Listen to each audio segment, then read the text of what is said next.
मैं हूं रुबा अंसारी और आप देखना शुरू कर चुके हैं रिपोर्टर मैडम।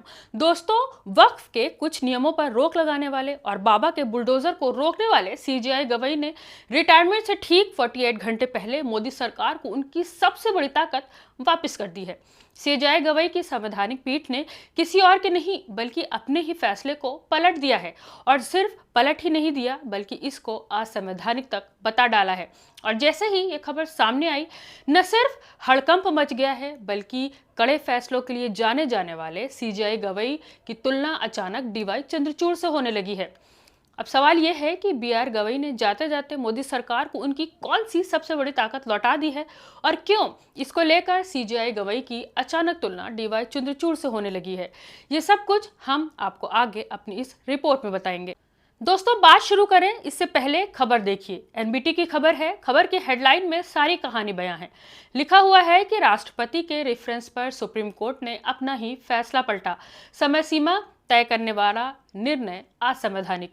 जैसा कि खबर के हेडलाइन में साफ साफ लिखा हुआ है कि सुप्रीम कोर्ट ने अपने ही फैसले को पलट दिया है।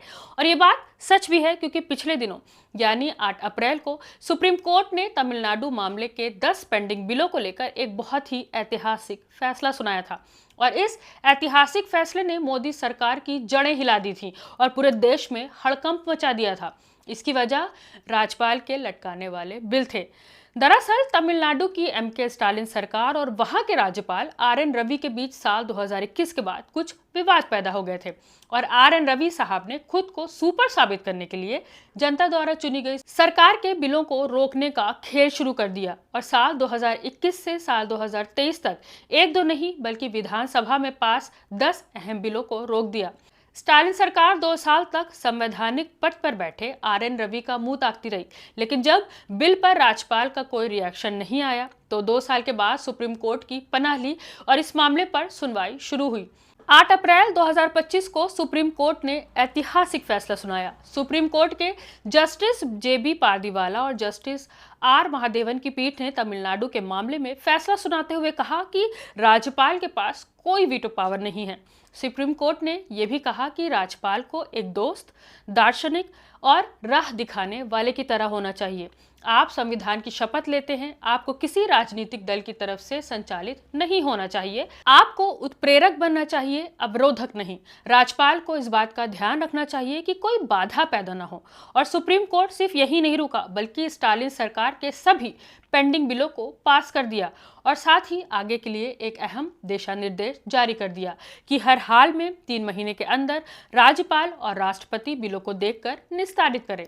आपको बता दें कि जैसे ही ये फैसला आया, मोदी सरकार की हवा ही निकल गई और उस समय उपराष्ट्रपति रहे जगदीप धनखड़ जी तो सुप्रीम कोर्ट पर ही बरस पड़े। यहां तक कि उन्होंने सुप्रीम कोर्ट को सुपर सांसद और फैसले को परमाणु मिसाइल तक बता दिया। और सिर्फ धनखड़ नहीं बल्कि बीजेपी सांसद निशिकांत दुबे ने सुप्रीम कोर्ट के खिलाफ तल्ख कमेंट किया, लेकिन बीजेपी की तरफ से और कोई बड़ा कमेंट नहीं आया। लेकिन फैसले के बाद बीजेपी की पूरी लंका लग गई, क्योंकि पीएम साहब के दिल्ली की सत्ता संभालने के बाद बीजेपी में एक परंपरा रही है। बीजेपी और संघ से रिटायर हुए लोगों को अब राज्यपाल बनाया जाता है, और ये राज्यपाल साहब लोग दरअसल ये करते हैं कि जिन राज्यों में बीजेपी की सरकारें नहीं होती वहां सीधे सीधे विपक्ष की भूमिका अदा करते हुए दिखते हैं, यानी राज्य के हर कामों में अड़ंगे लगाते हैं। राम नाईक तो आपको याद ही होंगे कि अखिलेश सरकार के खिलाफ वो इतना बोलने लगे थे कि लगने लगा था वो राज्यपाल ना होकर विपक्ष के बड़े नेता हैं। यही हाल बंगाल में जगदीप धनखड़ का था। ममता बनर्जी के खिलाफ जगदीप धनखड़ ने क्या क्या नहीं किया, और इसी से खुश होकर गुजरात लॉबी ने उनको उप मुख्यमंत्री का पद तक दे डाला। पिछले दिनों आम आदमी पार्टी में दिल्ली के उपराज्यपाल का हाल तो आपने देखा ही है। अब उनकी क्या हालत है ये भी आप देख रहे हैं। कहने का मतलब है कि पीएम साहब के आने के बाद ये एक नई विद्या डेवलप हुई है कि राज्यपाल जो है वो राज्यपाल कम विपक्ष के नेता ज्यादा बनाए जाते हैं, और फिर संवैधानिक पद क्या, संवैधानिक मर्यादा क्या, सब कुछ ताक पर रख दी जाती है। जबकि सच्चाई तो ये है कि राज्यपाल सिर्फ और सिर्फ इसलिए होता है कि प्रदेश में संवैधानिक मर्यादाओं का पालन हो। और जहां तक बिल रोकने का सवाल है तो सिर्फ और सिर्फ इस वजह से राज्यपाल जनता की चुनी हुई सरकार के बिल रोक सकता है जब उसको लगे कि इसमें संवैधानिकता को खतरा है। लेकिन अब तो ट्रेंड है कि राज्यपाल जी चुनी हुई सरकारों के हर अहम बिल रोक देते हैं। और यही वजह रही कि स्टालिन सरकार को सुप्रीम कोर्ट जाना पड़ा था। और जब सुप्रीम कोर्ट का फैसला आया तो मोदी सरकार को जोर का झटका लगा, लेकिन देश को दिखाने के लिए खुद आगे ना आकर सीधे राष्ट्रपति द्रौपदी मुर्मू को आगे कर दिया। आपको बता दें कि जैसे ही बी.आर. गवई ने शपथ ली तो कुछ ही देर में उनको सुप्रीम कोर्ट के फैसले के विरोध में राष्ट्रपति जी के 14 सवालों का लेटर मिल गया। और ये 14 सवाल सुप्रीम कोर्ट के फैसले पर सवाल उठाते हुए बिलों पर समय सीमा लागू करने को लेकर थे। बहरहाल सीजेआई गवई ने लेटर लेने के बाद 5 जजों की संवैधानिक पीठ गठित की। केंद्र सरकार, राज्य सरकारों को नोटिस जारी करके सबकी दलीलें सुनी और अब इस पर बहुत ही बड़ा फैसला सुना दिया है। सुप्रीम कोर्ट की 5 जजों की बेंच ने संविधान के आर्टिकल 143 के तहत राष्ट्रपति के रेफरेंस पर अपनी राय देते हुए डबल बेंच के फैसले को, यानी वो फैसला जो बिलों को पास करने को लेकर किया गया था, उसे असंवैधानिक करार दे दिया। बेंच ने कहा कि राष्ट्रपति और राज्यपाल के लिए विधेयक पर सहमति देने या ठुकराने के लिए कोई समय सीमा निर्धारित नहीं की जा सकती। राष्ट्रपति ने सुप्रीम कोर्ट से इस बारे में राय मांगी थी कि क्या संवैधानिक रूप से समय अवधि निश्चित न होने की वजह से राज्य विधानसभाओं से पारित विधेयकों को मंजूरी देने, ठुकराने, रोकने के लिए राज्यपालों पर किसी तरह की कोई समय सीमा निर्धारित की जा सकती है। इस मामले पर भारत के चीफ जस्टिस बी.आर. गवई, अगले chief justice Suryakant, justice Vikram Nath, justice P M. Narasimha और जस्टिस एस. चांदोरकर की संवैधानिक बेंच ने अपनी राय सुनाई है। हालांकि अदालत ने यह भी कहा कि अगर राज्यपालों की ओर से विधेयकों पर निर्णय लेने में बहुत ज्यादा या बिना वजह बताए देरी होती है तो कोर्ट न्यायिक समीक्षा के लिए सीमित दखल दे सकता है। इसके लिए राज्यपाल को निर्देश दिया जा सकता है कि एक निश्चित समय के अंदर उस पर निर्णय करें।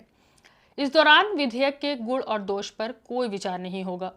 5 जजों की संविधान पीठ ने कहा कि राज्यपाल के पास ये विवेकाधिकार है कि वो या तो विधेयक को टिप्पणियों के साथ सदन को वापस भेज दे या उसे राष्ट्रपति के विचार के लिए सुरक्षित रख ले। CJI B R. गवई की अगुवाई वाली बेंच ने कहा कि राज्यपाल के इस विवेकाधिकार को सीमित नहीं किया जा सकता। सुप्रीम कोर्ट ने यह भी कहा कि राज्य विधानसभा द्वारा पारित विधेयकों पर राज्यपाल अनिश्चित काल तक सहमति रोक कर नहीं रख सकते।